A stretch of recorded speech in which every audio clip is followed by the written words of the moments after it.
And we are live. So, what's the old saying about what you can tell about a man from how he dresses? Was it clothes make the man? Was that it? Hello, everyone. This is Dwight Woods, the Jeet Kune Rebel. Welcome to the I Love Jeet Kune broadcast number 279. This is the one about lessons that can be learned from Bruce Lee's Sartorial Splendour. As you're logging in, if you'd be kind enough to say where you're logging in from, hit the like button and feel free to continue doing so throughout the broadcast. If you're catching the simulcast over on the YouTube, please be sure to like, subscribe, and hit the notification bell as well. But of course, the best thing you can do is to share this video and spread the word about the I Love Jeet Kune broadcast. So, clothes make the man.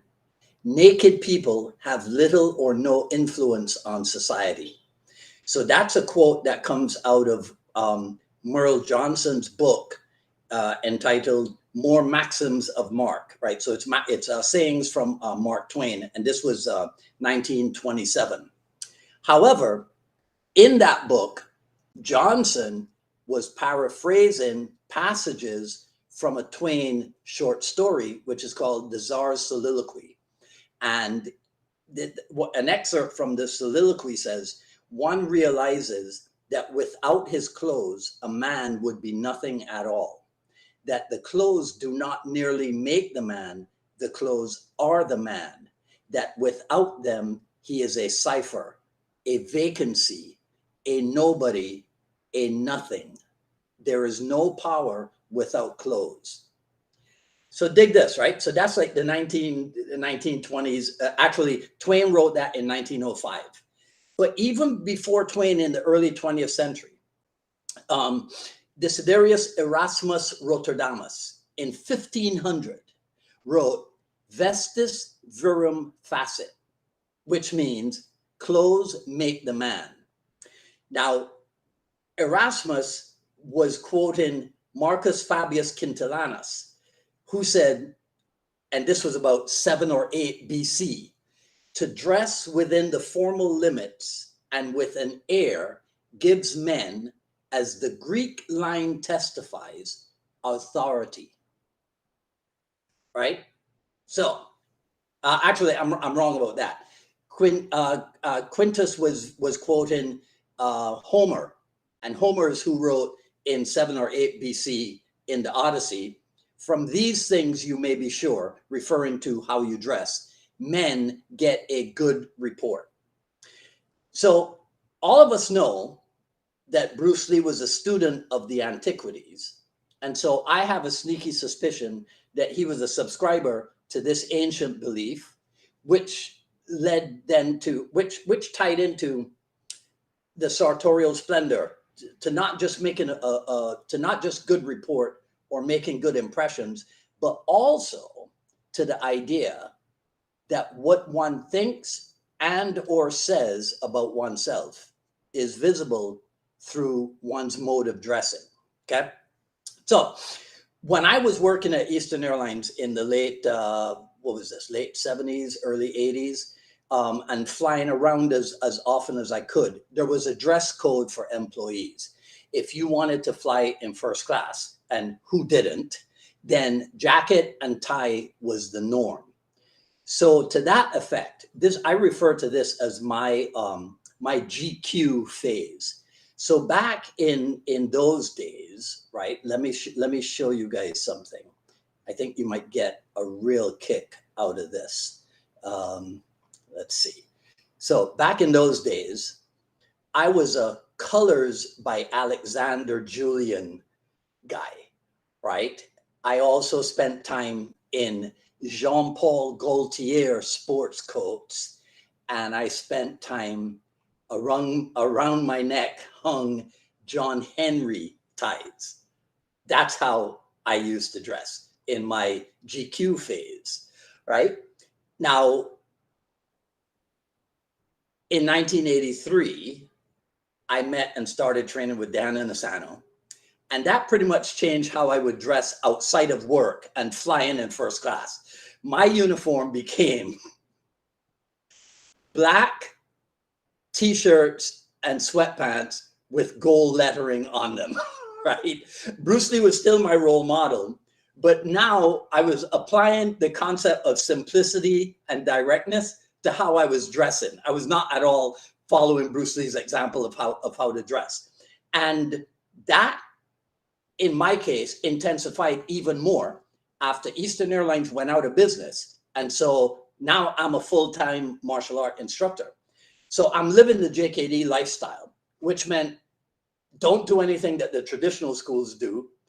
And it also meant, for me, don't present yourself as anything other than a Dan Inosanto student or as the chief instructor of Unified Martial Art, right? I remember once I modified things a little bit when one girlfriend complained about my wearing martial arts clothes all the time. So I remember she and I went to the mall one weekend and I bought like 4 pairs of jeans all at once, right? Of course, they all had to be the relaxed fit because you got to be able to kick in those jeans, right? But that's pretty much continued. It's continued that way into today. So today, if I'm doing something social or non-martial art related, it's a Bob Marley t-shirt. If it's martial art or at any other time, it's pretty much a Bruce Lee t-shirt. So I think that Bruce Lee had a much more sensible approach to presenting himself than I obviously had. Bruce Lee dressed proverbially for success.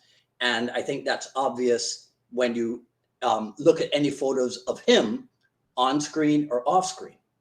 But since I have no fashion, no sense of fashion, no sense of style, I wanted to bring on today a good friend of mine who, like Bruce Lee, is a working actor in Hollywood, right? And somebody who knows the value of presenting himself well, because this is how he looks when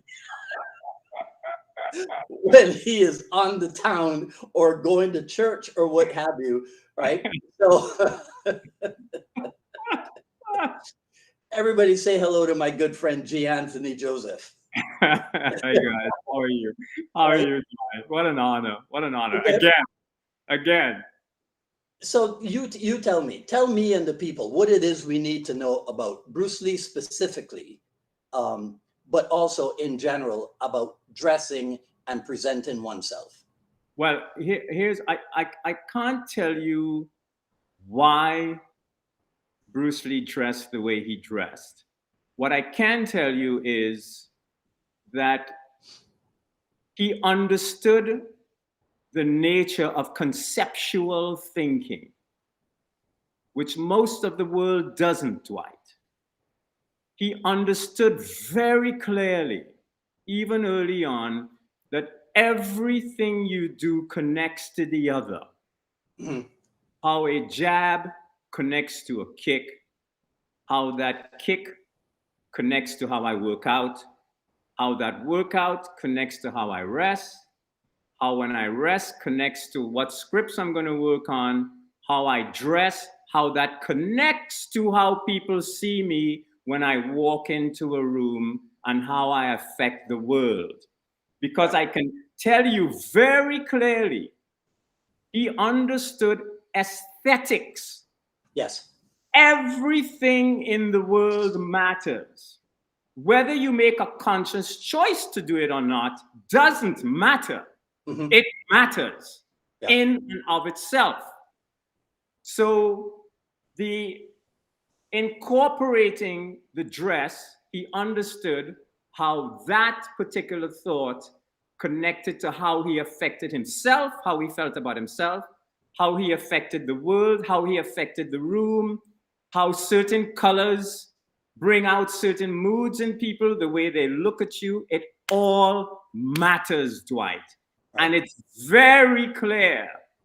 It is very clear that he understood this conceptual way of thinking, which kind of gives your audience a way to look at it like, okay, so it's not just about dressing. It's about how it all connects and makes a difference in the world. Yeah. Okay. So can you see that shot? Yeah. Okay. Do you have yours? Oh, shoot, the jacket. The jacket. Hold on. I do have the picture I sent to you. Okay. Hey. Let me get it. Let So, me get so it. I don't remember. I guess I came across that picture. I sent it to you, and then Yeah. you said, "Oh, I have that very same jacket." My son and I. Right, right. So, Yeah. so that's what I guess we've determined. That's what gave me the idea to talk about this. But here's what's interesting about what you said, G. Bruce Lee was dressing impeccably even before he was in Hollywood. There's Exactly. pic- there's pictures of him in Seattle dressed as they say to the nines. Yep. So did he learn that growing up in front of the camera as a kid in Oh, Hong Kong? definitely.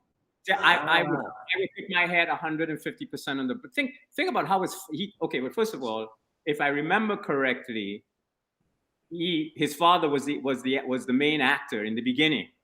Think about how they probably dressed when they went on set, and how his father probably was even on a Sunday morning, well, or even coming. his dad was a stage actor, Exactly. even more so, right? So if he's seeing these guys coming up in suits and ties and hats and right, I mean, obviously, and when you look at that picture, you see, if you know about clothing, you can immediately see that era, which never really went out of style. That was called the Ivy League era. Hmm. That's when everyone was into the Ivy League type thing, right? Hmm. So he would have had to have known that. He would have had to have known Yeah. that. Well, Right? so yeah, so here are some other ones. Look at this: Bruce Lee and bell bottoms, Yes. Oh, right? And a so now turtleneck. I'm Bell now, bottoms and a turtleneck. Dig that. and I bet you now, I don't know the date of that picture, but I bet you now he's coming in probably to like the mid 60s, late 60s, even possibly early 70s. That would not have been early on. Hmm. You know Right? what I mean? Because he understood as the style was adjusting, how he would, how he would Yeah. fashion himself. Now, Oh, look at that's the only one, right, that I think was a fashion faux pas. I'm not a big fan of that one. that. But look at where your eyes go when you look at Right? that. Yes. Right? Yes. Even Yes. if you didn't know who Bruce Lee was, your eyes immediately go to, and that's what I meant about him understanding the effect he was having when he walked into a room. Your eyes would immediately go to him, Yeah. whether you knew him or not. Yeah. Yeah. So that's why I said, whether you make a conscious choice or not, it's affecting you and the world around you and the people and the way they view you. Yeah. And this is classic. This is today. Hmm. Right? I mean, this, you could walk down the street today and not have anybody look at you twice with that. Yep. Yep. Yeah. Well, the best I can do these days is to match whenever possible the headwear to the t-shirt and color. That's the best. But you also have to understand, Dwight. I want you to also understand this. I'm gonna ask you a question. What is the most powerful color in the world? You have to understand how colors affect us. What is the Dwight? Look at me, Dwight. Look at me. I'm What is the thinking. most? That's my thinking No, no, phase. no, no, no, no, no. Dwight, look at me. What is the most powerful color in the world? Red.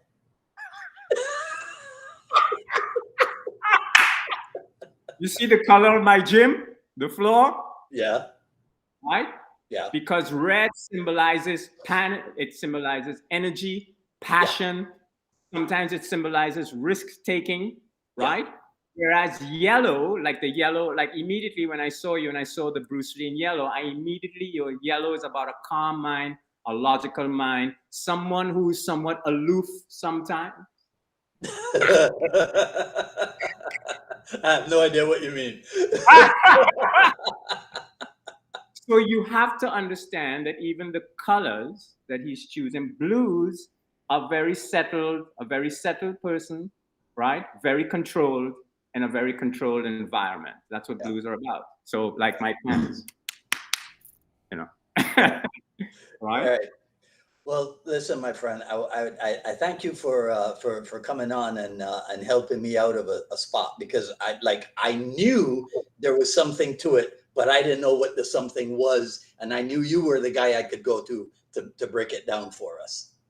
I think most important, right, is not just conceptual, but it's about how you are really, really affecting yourself and the world around you, how colors matter, how it matters in the mood, the mood that you set for people, that everything matters. The piece of art behind me that my wife did, it all sets a mood for your entire being and the world. Mm-hmm. And it's always about when you start taking all these pieces out, and now you have people showing up in sweats. Some people show up, I call it drapes. Everybody drapes themselves today. Stop draping yourself. I don't care if you don't, I don't care if it's not expensive. Just fine, get something that's nice. Don't they drape themselves? Right. It's like it shows that you're not taking your time for your own well-being. Yeah. All right. Okay. I'm going to let you go. Let me wrap this up before people go. There's Dwight being crazy one more time. All right. Take okay. care. We'll talk soon, man. Take care. Love you, man. Take care. Bye. All right. So what say you? Let me know in the comments below. That's all I'm going to say about this video. If you like what you heard, comment, rate, subscribe, hit the notification bell. Follow me on Twitter at Dwight Woods and on Instagram at Dwight D. Woods. At paypal.me/unifiedma Miami. The Jeet Kune Journey Volume 1 is available. paypal.me/unifiedma Miami.